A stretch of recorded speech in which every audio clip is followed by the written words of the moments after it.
Welcome to another edition of the It's Cavalier podcast. It's your boy Mac. Look, I'm on the road right now. I just got done celebrating my daughter's birthday. You guys already know what. If you watched my video earlier, but man, that was a hell of a comeback victory. Donovan Mitchell said, I ain't losing this shit. He frankly just came out there and said, I am not losing another game to these guys. And I can respect the hell out of that. It wasn't just him. Evan Mobley had a big time fourth quarter. I think we saw Kenny Atkinson go with a small ball lineup, a small ball lineup in the fourth quarter down the stretches with Darius Garland, Donovan Mitchell, Dean Wade, DeAndre Hunter, and Max Strus, a person that we're going to talk about a lot tonight. But man, oh man, that was enough. That was enough. That was one of the most signature wins of the season for this Cleveland Cavaliers team. As you had Donovan Mitchell going off for 41 points on 13 of 26 shooting. You have Darius Garland finishing with 20. Not the best performance. Not the best performance from him. Evan Mobley, 17 points, 12 rebounds, 3 assists, 6 of 12 from the field. Again, as Mega MC3 says down here, that is what legit contenders do. Yeah, you're able to come back on the road. You're flipping that switch. You are absolutely hitting the nail on the head with that one, Mega. Because Cleveland, despite a woeful start in that first quarter, where I know a lot of us are thinking, well, that's it, pack it up. The Cavs were able to turn things around. Now, I know a lot of that is centered around the reserves tonight. Ty Jerome, Dean Wade, obviously DeAndre Hunter, who we'll also talk about a lot. But the bench was pivotal in getting the Cavaliers back into this one early on because they did not start out the game well. Numerous Cavaliers were targeted defensively, whether that be Darius Garland, Max Strus, or Jarrett Allen. Everybody was getting cooked at certain points. And you know what? To be able to come back and survive that big ass push from Boston where they're scoring 74 points by halftime, that is just awesome. You don't see very many teams able to do that. The firepower that this Cavaliers team is able to play with, frankly, at the drop of a hat, is not something that many teams really, if any, outside of Boston themselves can, and it may be OKC, I'll put them in there, but this team, they just surprise you. They're able to win games large. They're able to win games when it comes down to the last couple of possessions. They're able to grit and gut ones out. It's not something that we have often seen from Cleveland over the years, especially against Boston, Now, I know what people are probably going to talk about a lot after this one is how badly that Jarrett Allen played on the defensive end, on the boards. He was getting cooked at times. People are calling into question his effort. They did not believe that he was, he was giving the best effort out there on the glass, getting out rebounded, just not necessarily boxing out and out of position. And then Tatum just absolutely going nuclear on him. I just felt so bad for Jarrett. And that was probably a big reason why Kenny did flip that switch and make the adjustment and was able to and was able to go ahead and go with that the closing lineup at the end. I think that if you're Kenny Atkinson, being able to do that, being able to say, you know what, this is not working, and then at the end of the day, put in the guys that you believe are going to carry the game home. That is what good coaches do. Hell, that's what great coaches do.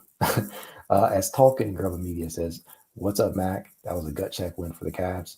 I absolutely believe it was too, man. I think that it's something that at some point in time, you have to be able to get over that proverbial hump against a team like Boston. Because as we all know, Boston is the champion.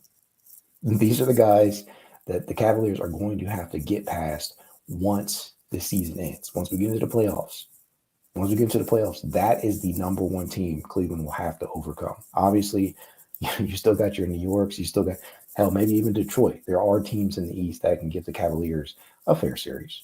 But we all know what it all boils down to. People want to see Cavs Celtics in a 7-game series. And Cleveland went out there and proved that they can win an ugly one. And by all means, this was not a pretty basketball game by any stretch of the imagination. It will say that Cleveland ended up shooting 47.9% from the field, including 42.5% from three-point range. And they put up 123 points, but this was not a pretty basketball game at all, especially on the defensive side of the ball, as you have Jason Tatum and Jaylen Brown, two of the best offensive players in the game. They combined for over 83 points, if I'm not mistaken. How? They combined for over 83 freaking points out there tonight. And a lot of that was because of the switch hunting that they were able to employ, whether that be switching onto either big, Evan Mobley or Jarrett Allen, or getting Darius Garland caught up in switches too. And I've talked about this ad nauseum. Darius Garland has actually managed to hold up very, very well in regards to switches, especially against Tatum. But tonight was not one of those nights. They were constantly hunting those switches. And while they were able to kind of overcome that down the stretch, Boston, they're going to continue to do that. If these teams face off in a 7-game series, and a lot of people believe they will, including myself, they are going to consistently do that. So it's going to be up to Kenny Atkinson to adjust on the fly when necessary. And I think that he did that tonight. I think a lot of people, including myself, because I've been going back and forth with people all night about Max and Hunter, because that's the one thing that everybody says in a series against Boston. That is what is going to end up making or breaking things. So here's my final thought on that. In a playoff series against Boston, I think you have to start Hunter. I think you absolutely have to start Hunter. I understand why Kenny Atkinson started Strus tonight, though, because one, keep in mind, this is the first game that the Cavaliers have had DeAndre Hunter available against Boston. This is one of the first games of the season against Boston that Cleveland has actually been fully healthy. So I do not blame Kenny for wanting to at least get to see, have a look, have some numbers down for what things actually look like as presently constructed, as the rotation has been operating as of late. So I do not blame Kenny for starting Strus. However, what I will say is that it has become very clear that players like Jason Tatum, players like Jaylen Brown, they can abuse you, right? On the wing.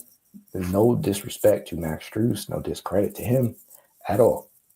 But I think that you are probably better served giving that starting spot in a series like that to DeAndre Hunter. Some people may not agree with that. I know the analytics of it all. I posted it not too long ago. I think I still have it here. I'm probably going to upload it. But the analytics say that Max Strus, the lineups with Max Strus within them have actually been very, very good alongside the core four. Let's see if I can pull that up real quick. But they have actually functioned very, very efficiently with Max Strus alongside the likes of the core four. And if that's something that Kenny Atkinson kind of wants to get away from in a postseason series against the Boston Celtics, I won't be mad at him for doing so, because I think that the playoffs, as we all know, are matchup based, and people will look to get any type of edge that they can over here. I think I have them right here. Probably not the cleanest look from a presentation standpoint, but you guys get it. They came into tonight with a point differential of plus 33.3 with Max Strus alongside the core four. You see DeAndre Hunter has not logged enough possessions to actually have that laid out. He is plus 20 though, or that lineup rather is a plus 20. You have Dean Wade and Isaac Okoro, they factor in here too. And the Cavs win-loss records and winning percentages, they are actually very good with Dean and Isaac. You can make a case that all of these guys bring different things to the lineup and probably have cases to start. But I think any series against the Boston Celtics, you are probably going to want to have DeAndre Hunter out there to at least start the game. Now, I know one thing that we have consistently heard throughout the season is it's not necessarily about who starts, but it's more so about who closes. Tonight, we actually got a lineup in which both Max Strus and DeAndre Hunter closed. I don't want that to be lost on you guys.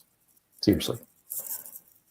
Kenny Atkinson closed the game with both of these guys in the starting or in the closing lineup, Hunter and Strus. And I think that actually speaks dividends about how he feels and about how he can adjust on the fly depending upon what is needed. Max Strus, despite not necessarily having the best game on the defensive side of the ball, not necessarily having the best game on the offensive side of the ball himself, as Strus would finish the game with just 2 points. Clearly, he felt that he gave him something out there. So I try and do my best and try and trust what Kenny Atkinson has done, because he has given the Cavaliers a hell of a start. That's all I can say in regards to that. I do believe that Hunter should be given that starting spot in a series against the Celtics. Now, I think that Kenny might go matchup based in the other series that the Cavaliers may face. I'm not sure how it's going to break out today, but I think these two teams will end up meeting in the Eastern Conference Finals. Let's say the Cavaliers end up playing a Detroit or a New York or something like that.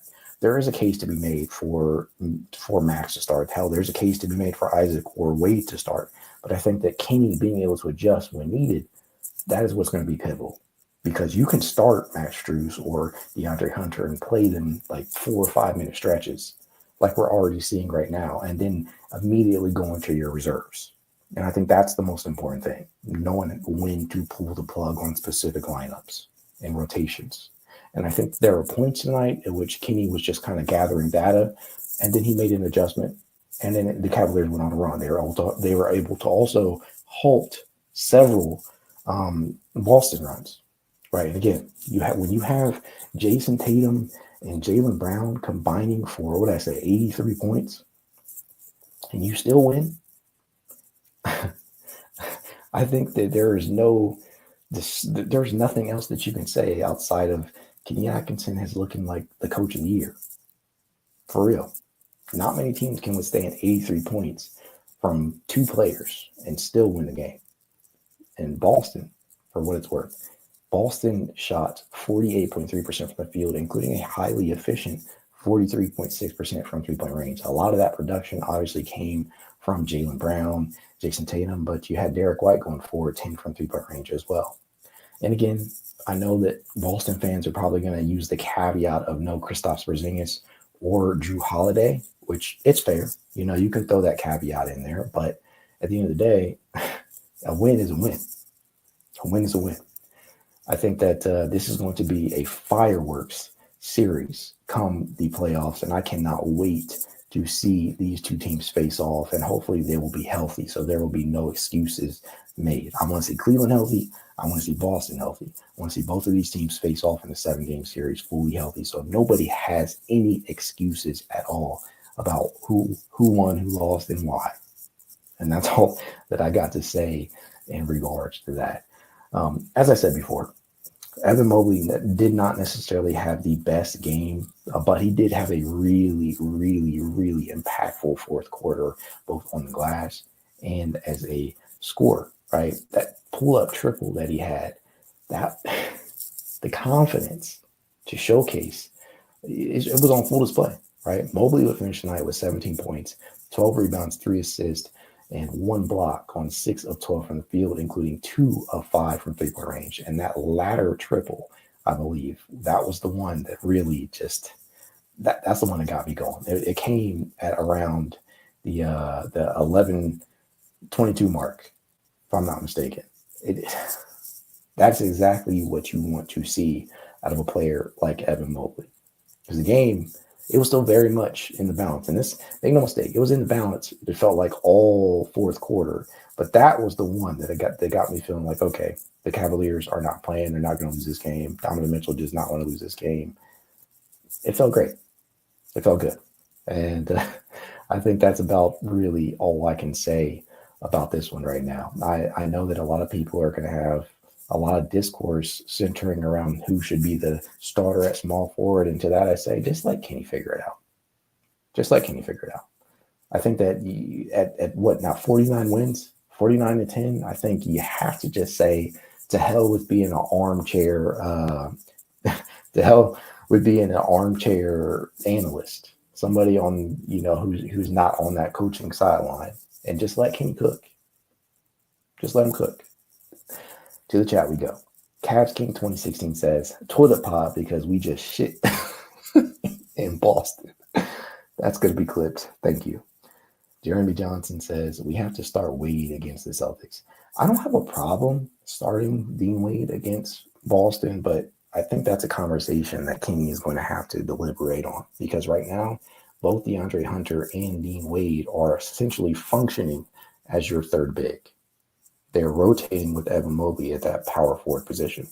Prior to today, DeAndre Hunter had played 69% of his minutes at power forward. Dean Wade, basically the same thing, right? He is essentially functioning as your backup four. The Cavaliers do not have a true backup center. So Evan Mobley and Jarrett Allen are rotating there. And in certain lineups, as you saw in that closing lineup, they're going small, as Dean Wade was essentially functioning as your center. And that is not always going to be ideal. But again, that goes back to Kenny being able to adjust on the fly against whoever he is facing off with and whatever the situation calls for. So yeah, you can make a case for Dean, but I also think a lot of people would probably prefer Hunter. But we'll have to say. We'll have to see. Viz M says Hunter was really good on offense as well. His 3-level scoring going to lead us to some big playoff nights.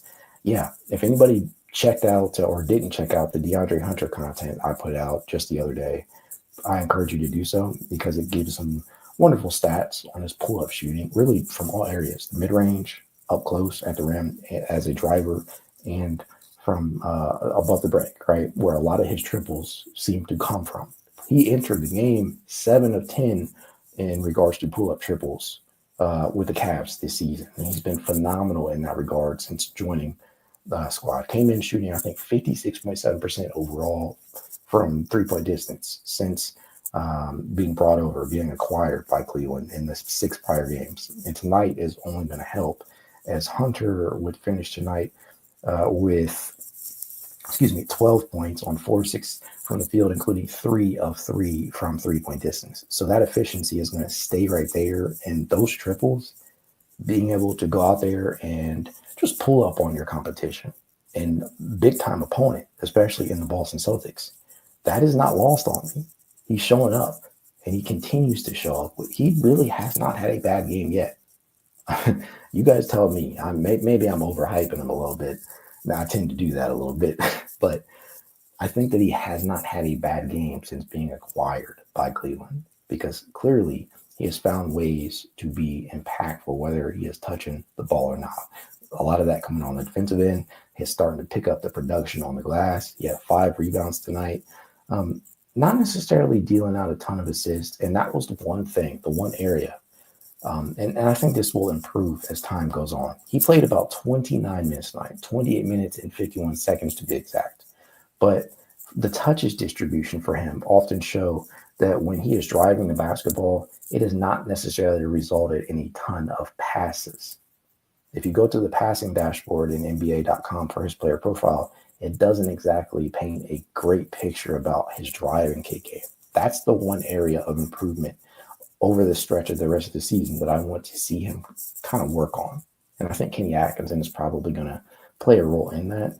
But DeAndre Hunter becoming a serviceable drive and kick guy out there on a team with so many damn good shooters, I think that could make this team really explosive. But even when he isn't looking to pass the ball off of a drive, simply being able to drive in, draw that contact, and shoot over essentially with the size that he has out there, the defense, that's big time. That is also big time. So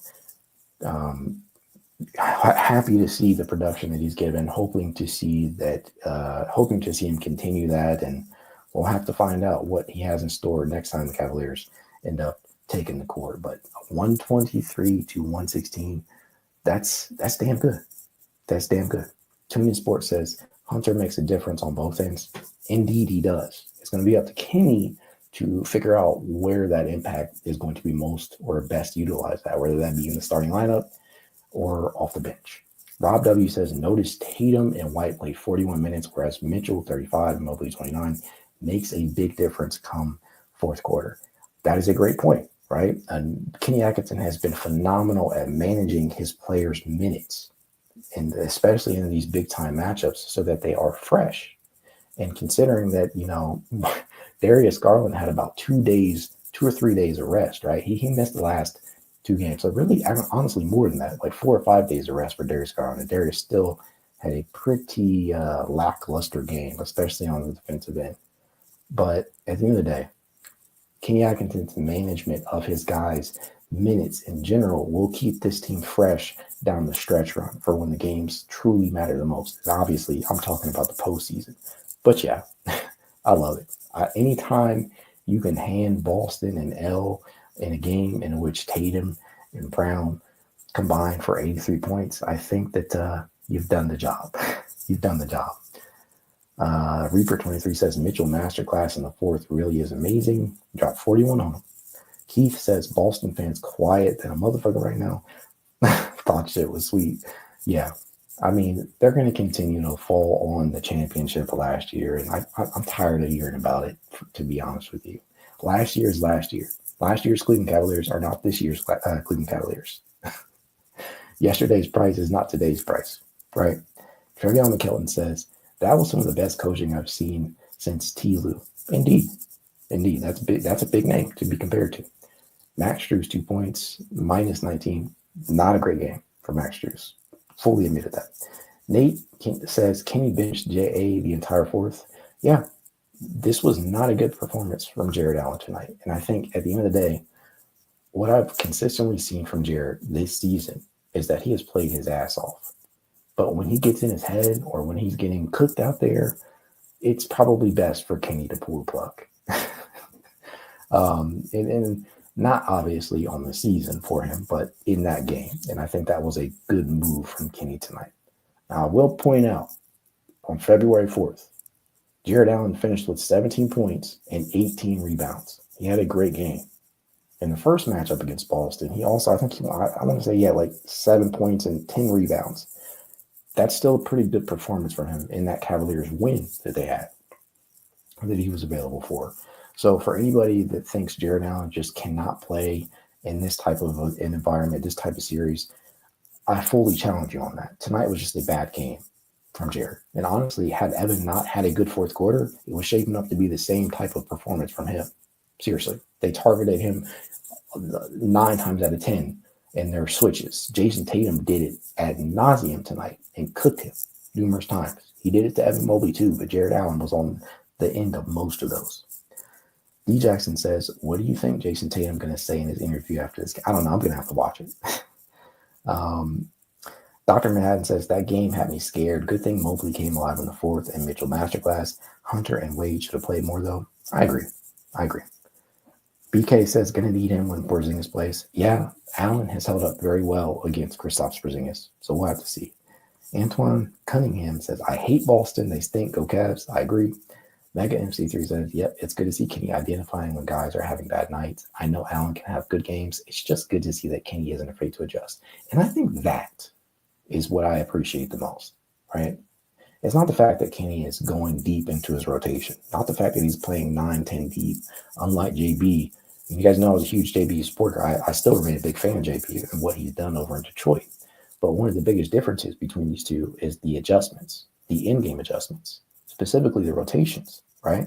It's not all play calling. I think a lot of it is just simply understanding when guys are not, when a certain lineup is not working, when the specific rotations are not working, and experimenting a little bit, right? Not being afraid to balance things out. And I think you saw that in the closing lineup tonight with having both Max and DeAndre out there alongside Dean Wade. Not bad. He knows his personnel, as Jake West says. Leonardo T says, JB low-key cooking in Detroit. Love to see it. Yeah, a lot of people don't want to admit this, but JB Bickerstaff's having a great season. Doesn't mean that it was the wrong move to move on from him. It was clearly the right time. But I'm happy that he is having a good year. I'm even happier that the Cleveland Cavaliers are having the best season in the NBA. And I think I'll leave it at that. I will leave it at that. I'm in the bathroom, as somebody mentioned already here, toilet pod on the road. As I always tell you guys, if you'd like to reach out, you know how you can. It's Cavalier_pod on Twitter, TikTok, Instagram, YouTube, and more. If you want to be added to the It's Cavalier Discord chat, you know what to do. Leave a rating, leave a review, send a screenshot. I sent a review to itscavalier3 at gmail.com, and I will send you said invite. If you're watching over on X, like I know most of you are, do your boy a favor. Go to YouTube. It takes like 2 seconds. Hit that like button. Hit that like button. Subscribe if you're not yet a subscriber to the It's Cavalier podcast. And hit that notification bell so you know when I'm going live. Have a good night. Go Cavs.